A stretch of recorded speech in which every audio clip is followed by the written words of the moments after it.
সামনেই কোরবানির ঈদ, আর এই ঈদ উপলক্ষে আজকে একটা স্পেশাল রেসিপি আপনাদের সাথে শেয়ার করছি। আসসালামু আলাইকুম ভিউয়ার্স।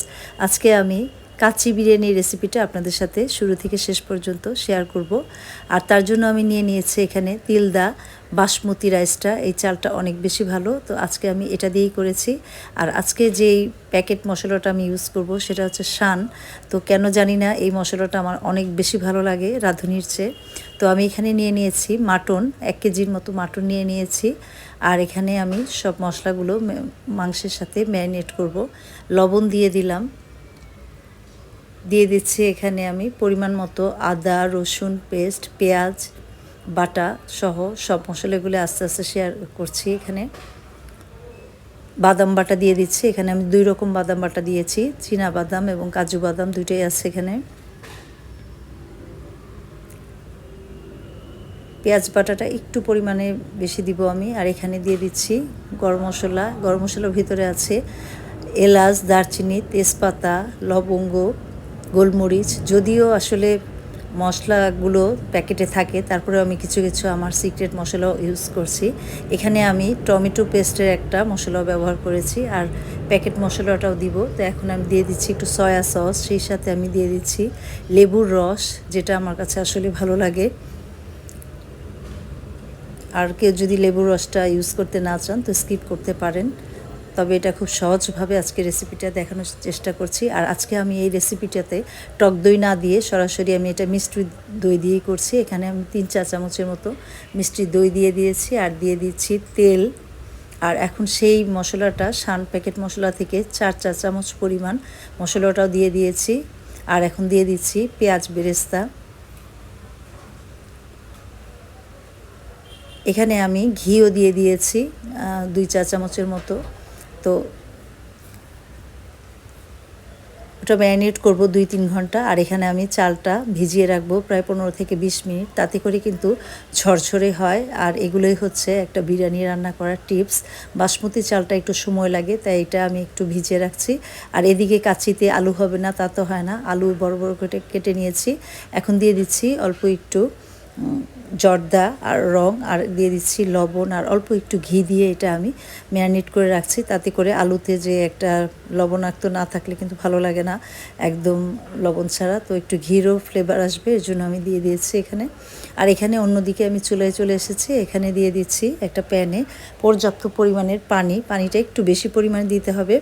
দিয়ে আমি এখানে দিয়ে দিচ্ছি শাহি জিরা আর এলাচ, দারচিনি, গরম মশলা যা যা, তেজপাতা, এগুলো আবার দিয়ে দিচ্ছি একটু তেল। এটা একটা টিপস, তেলও দিতে হবে। আর সাথে কিন্তু আমি একটু লেবুর রসও দিয়ে দিয়েছি।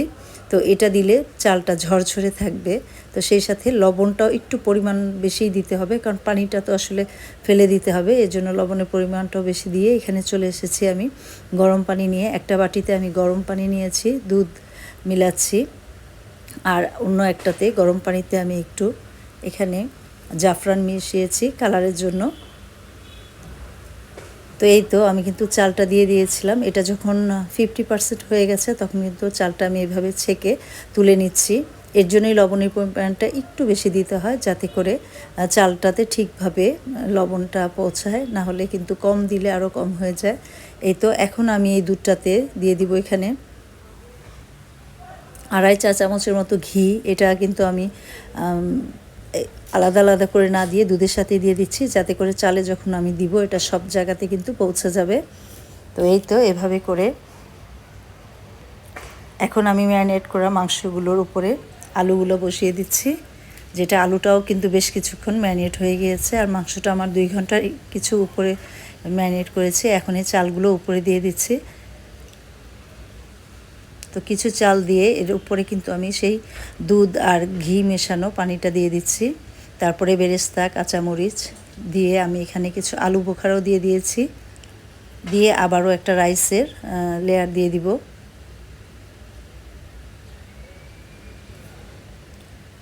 আমি জাফরান রঙে আসলে অন্য কোনো কালার আর মিশাইনি, তো যার জন্য একটু কালারটা হয়তো কম এসেছে। আপনারা ইচ্ছা করলে জাফরানের সাথে একটু ফুড কালার মিশালে আর একটু কালার আসবে, তো আমি আর সেটা করিনি, এমনিতেই আমার ভালো লাগে। এখন আবারও বেরেস্তা দিয়ে এখন আমি সেই দুধ আর ঘিয়ের যে লেয়ারটা সেটাও দিয়ে দিয়েছি। এখন দিয়ে দিব জাফরান রঙটা। হালকা হালকা কালার আসলেই আমার কাছে বেশি ভালো লাগে। এই তো আমি ছিদ্র করে করে জাফরানের যে পানিটা আছে এটা দিয়ে দিচ্ছি।